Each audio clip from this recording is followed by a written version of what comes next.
Welcome to the deep dive. You bring the curiosity, we bring the clarity, sort of sifting through the sources to extract what really matters for you. Exactly. And today, we're plunging into the first chapter of Violeta Digital, a novella of code and conscience. Our mission for you today is, well, to navigate this opening chapter. We want to zero in on the essential stuff, especially this character, Alberto Daniel Hill, and how the author really sets the scene. Yeah, the goal is for you to walk away feeling informed, like you've got a solid handle on it, but definitely not overwhelmed. Precisely. Our source today is just that first chapter. Fiction, but grounded. The author drops us right in. Late night Montevideo, Alberto Hill's in his home office. Outside, the city's quiet almost. Too quiet, but the wind's rattling the windows. It's this great contrast. You feel it mirrors Alberto's own inner turmoil. And what really grabs you immediately is Alberto's backstory. I mean, he's labeled as the first hacker in Uruguay to actually do prison time for a computer crime. But, and this is key, he was acquitted 4 years ago after this incredibly long, 8-year ordeal. 8 years. Wow. So even though he's cleared legally, the whole thing has clearly left, deep scars. The text says the acquittal felt hollow. Yeah, you can just feel that. A legal win that doesn't feel like a win at all. The psychic weight must be immense. And he poured some of that into his book, Operation Bitcoins, Log Into Hell. That title, all caps. Right. It screams catharsis, doesn't it? It was his way of breaking down the system he felt chewed him up. And also a warning. The reception sounds mixed, understood by some, maybe viewed suspiciously by others. I can imagine. And it's fascinating to see where he is now contrasted with that past. He's architecting security protocols for a DeFi platform. Yeah, decentralized finance. So finance built on the blockchain.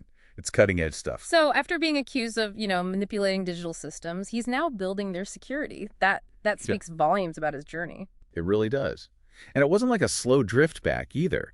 He founded his own company, Cryptocurrency Services, back in 2016. Pretty soon after leaving a good job at ANC Capi, the national fuel company. Which feels like a statement, right? Yeah. A deliberate move away from those big traditional structures. Yeah. Suggests someone with strong convictions about his own path. Absolutely. And his credentials, they back it up. This isn't someone who just fell into it. No way. He's got a computer engineering degree from the Universidad de la República. We're talking over 20 years in InfoSec. Plus, a PMP certification, that's Project Management Professional, shows real discipline. And an ISACA Cybersecurity Fundamentals Certificate.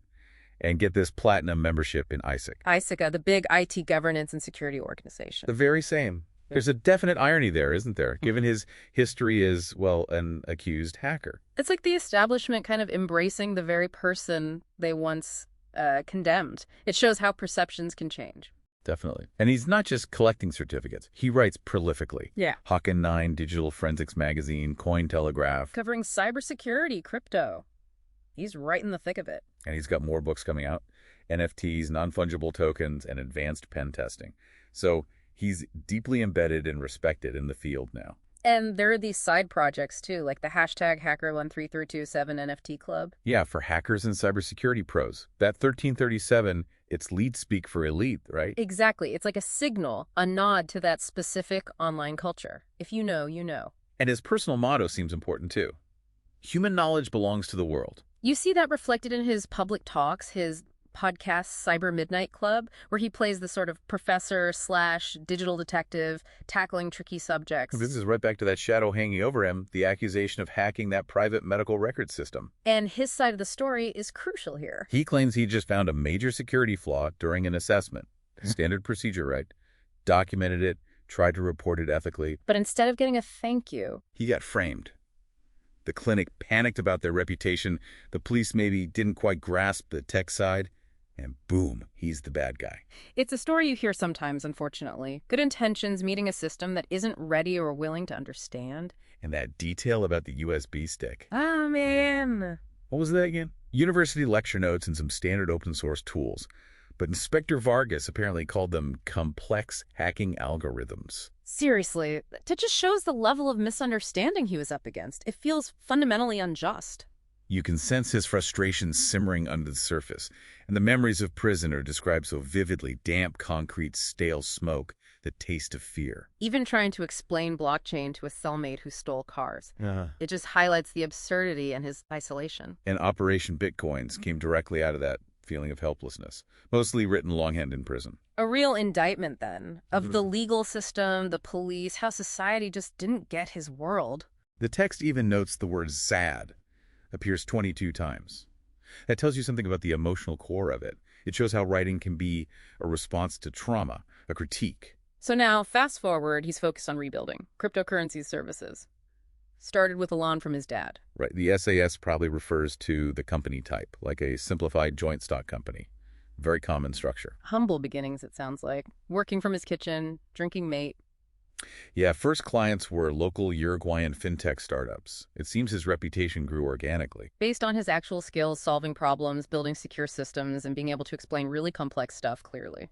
And that PMP certification keeps coming up. It reinforces this idea of professionalism, reliability. It pushes back against that hacker stereotype. And the Isaac Platinum membership, it really does feel like this strange dance, insider and outsider at the same time. Totally. And hashtag Hacker3337 isn't just a cool name. It serves a purpose. Yeah. It's a space for people who get the power and the danger of their skills. The leet speak is like a password. And just before things take a turn, we see him researching his next podcast episode. Something about GPS spoofing and maritime piracy. The Phantom Fleet, yeah. It shows his mind is still constantly working, exploring these complex digital threats. Okay, so we have this really detailed portrait of Alberto, his past trauma, his current success, his principles, and then late at night, everything changes. Right, this weird chime.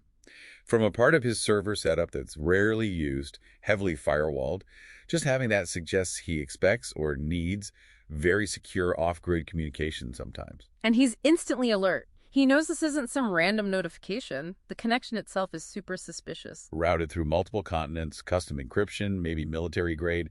For someone like Alberto, that's alarm bells ringing loud. And notice his reaction. He tries to trace it, but not necessarily to find out who it is, more to figure out the threat level. That's the pro response, isn't it? Okay. Assess the danger first. He probably knows unmasking them directly would be nearly impossible anyway. Then the message pops up. Greetings! At a Daniel Hill, we have a proposition. And that handle, at a Daniel Hill. That's significant. It's an old one. From the deeper parts of the internet, not many people would know how to reach him that way.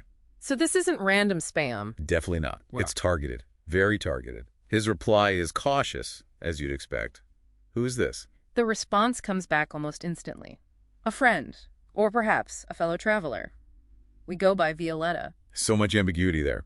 Fellow traveler hints at shared ideals, maybe. Shared enemies. And the name Violeta, it means nothing to him. Doesn't register in his mental database of contacts or groups. Which suggests they're either brand new or incredibly good at staying hidden.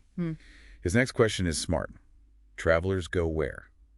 Still cautious, probing for intent. And Violeta answers. Towards a more transparent world, Alberto, one where knowledge truly belongs to everyone. We believe you share that destination. Wow. They're quoting his personal motto back at him. They've absolutely done their homework. They know exactly which buttons to push. This confirms it's a highly tailored approach. And you get that line about the cold knot forming in his stomach, that visceral fear. He knows this is serious, potentially life-changing. Okay, so Violeta's made contact, used his old handle, quoted his motto. What's the actual proposition? They get right into it. Uruguay is not as clean as it seems, is it? The pearl of Latin America has its blemishes. We are interested in bringing some of them to light. So, straight up talking about corruption. Yeah, but not necessarily at, like, bribes in brown envelopes. More the subtle kind. Backroom deals, regulations being bent for the well-connected, the kind of stuff that benefits a few at the expense of many. And it can be really hard to pin down that sort of thing. Violeta give a specific example. Water. Becoming a commodity for the rich, rivers getting choked by industry, while regular people face shortages. And this connects directly to a real crisis mentioned in the novella, the recent water shortages in Montevideo, the high salt levels in the tap water. Exactly. The story grounds itself in that reality. It even mentions the protests and that chant, no sequía, es sequío. It's not drought, it's plunder. That really hits home, suggesting people felt it wasn't just nature, but deliberate policy or mismanagement. Betrayal, even. And we learn Alberto's been following this closely himself, analyzing the official stories, the corporate denials. He even used water infrastructure security as a hypothetical on his podcast. So this issue is already on his radar. It resonates with him intellectually. Which makes Violeta's next line the hook. We have data, Alberto. Data that could expose the plunder. Data that needs a steady hand to guide it into the light.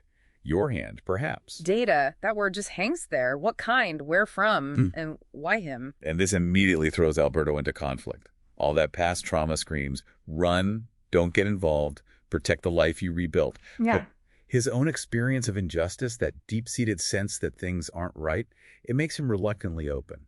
He can't just dismiss it out of hand. He must be thinking about his reputation, too. How easily this could undo everything, paint him as a criminal again. And his father's support, his team's trust, it all weighs on him. Violeta seems to know this. They say something like, they don't see his past as a stain. Exactly. They say, we see it not as a stain, but as a testament to your resilience and your firsthand knowledge of the enemy. Trying to turn his biggest vulnerability into his unique qualification. Clever. Very clever. So he's on the horns of a dilemma. What's going through his head, practically? Well, he starts thinking about the actual work involved. Handling this kind of data. It needs serious skills. Verification, forensic analysis, secure storage, how to release it, the whole strategy. And the risk. The massive personal risk. He could end up back in prison, easily framed as a cyber terrorist this time. That warning from his lawyer must be ringing in his ears. You have a target on your back because you're intelligent and you make them uncomfortable. Yeah. Powerful people don't like being made uncomfortable. He's also trying to figure out Violeta. Who are they really? Idealists? Foreign agents? Someone setting him up? The anonymity makes it impossible to know. But then his mind goes back to those water protests, that feeling of plunder. Maybe he feels a connection there, having felt plundered by the system himself. It's this intense internal battle, isn't it? The desire for peace versus his core idealism. Past trauma versus past injustice. He needs more information. He can't just say yes, but he can't just walk away either. So his reply is cautious but open. What kind of data? And what exactly do you expect from me? Keeping the door ajar but not committing. And Violeta comes back strong. Proof, Alberto. Proof of collusion, negligence, and illicit enrichment. Wow. Specific allegations. And then they add, as for what we expect, your expertise, your guidance, perhaps your conscience. Hitting him right in the conscience again. That's their angle. It seems effective. He pictures the tarnished scales of justice. It's his own experience reflected back at him. He's literally weighing his freedom against fighting corruption. Asking himself, maybe, is this a chance to do more than just write about injustice? To actually do something? And as dawn breaks outside his window, you feel it.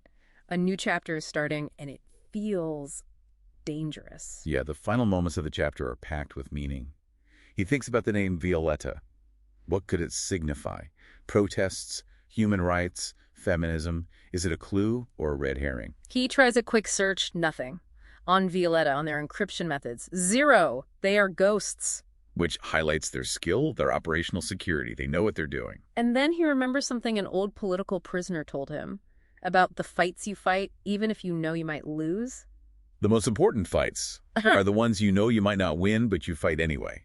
That's a heavy piece of wisdom to recall right now. He thinks about his sister Laura, too, what she might advise. Follow his conscience, probably. And that leads to his decision, or at least his next step, his final question in the exchange. Where and when? He's in, or at least he's willing to hear more. It's a huge moment. And Violeta's response is chilling.